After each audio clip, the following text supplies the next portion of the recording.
ಹಾಗೆ ಚಾಲನೆಯನ್ನ ನೀಡುತ್ತಿದ್ದಾರೆ. ನಮ್ಮ ಹೆಮ್ಮೆಯ ಘನತೆಯುತ ರಾಷ್ಟ್ರಪತಿಗಳಾದಂತಹ ಶ್ರೀಮತಿ ದ್ರೌಪದಿ ಮುರ್ಮು ಅವರು ಜಯಂತಿ ಮಂಗಳ ತಾಳಿಗೆ ರಾಷ್ಟ್ರಪತಿಯಾಗಿ ಅಧಿಕಾರ ಸ್ವೀಕರಿಸಿದ ನಂತರ ಮೊದಲ ರಾಜ್ಯ ಕರ್ನಾಟಕಕ್ಕೆ ಅವರು ಭೇಟಿ ಕೊಡ್ತಾ ಇರೋದು. ಅದರಲ್ಲೂ ಒಂದು ಇತಿಹಾಸನೇ ಕ್ರಿಯೇಟ್ ಆಗಿದೆ.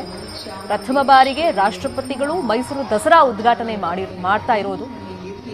ಇನ್ನೇನು ಕೆಲವೇ ಸೆಕೆಂಡ್ಗಳಲ್ಲಿ ದೇವಿಗೆ ಪುಷ್ಪಾರ್ಚನೆ ಮಾಡಿದ್ರಾಯ್ತು. ಈಗ ದೀಪ ಬೆಳಗುವಂತ ಸಂಪ್ರದಾಯ ಅಲ್ಲಿ ನಡೀತಾ ಇದೆ. ಇದಕ್ಕೂ ಮುಂಚೆ ಚಾಮುಂಡೇಶ್ವರಿ ದೇವಿಯ ಮೂಲ ವಿಗ್ರಹ ಏನಿದೆ ಅದಕ್ಕೆ ವಿಶೇಷ ರೀತಿಯಲ್ಲಿ ಪೂಜೆ ಸಲ್ಲಿಕೆ ಆಗಿದೆ. ಸೊ ಈಗ ಚಾಮುಂಡೇಶ್ವರಿ ದೇವಿಗೆ ಚಾಮುಂಡಿ ಬೆಟ್ಟದಲ್ಲಿ ಪುಷ್ಪಾರ್ಚನೆ ಮಾಡುವ ಮೂಲಕ ಚಾಲನೆಯನ್ನ ಕೊಡ್ತಾರೆ. ಒಂದು ಕಡೆ ಸಾಂಸ್ಕೃತಿಕ ನಗರಿ ಕಂಗೊಳಿಸ್ತಾ ಇದೆ, ಮತ್ತೊಂದು ಕಡೆ ರಾಷ್ಟ್ರಪತಿಗಳಿಂದ ಮೈಸೂರು ದಸರಾಗೆ ವಿದ್ಯುಕ್ತವಾಗಿ ಚಾಲನೆ ಸಿಕ್ಕಿದೆ. ಇಲ್ಲಿಂದ ಆರಂಭ ಆಗುತ್ತೆ 10 ದಿನಗಳ ಕಾಲ ವೈಭವದ ದಸರಾ ಮೈಸೂರಿನಲ್ಲಿ. ಚಾಮುಂಡಿ ಬೆಟ್ಟದಲ್ಲಿ ದಸರಾ ಉದ್ಘಾಟನೆಯನ್ನ ದ್ರೌಪದಿ ಮುರ್ಮು ಅವರು ಮಾಡಿದ್ದಾಗಿದೆ. ದೇಶದ ಮೊದಲ ಪ್ರಜೆಯಿಂದ ಚಾಮುಂಡಿ ಬೆಟ್ಟದಲ್ಲಿ ಅಧಿದೇವತೆ ಚಾಮುಂಡೇಶ್ವರಿಗೆ ಪುಷ್ಪಾರ್ಚನೆ ಮಾಡುವ ಮುಖೇನ ದಸರಾ ಉದ್ಘಾಟನೆಯನ್ನ ಮಾಡಿದ್ದಾರೆ.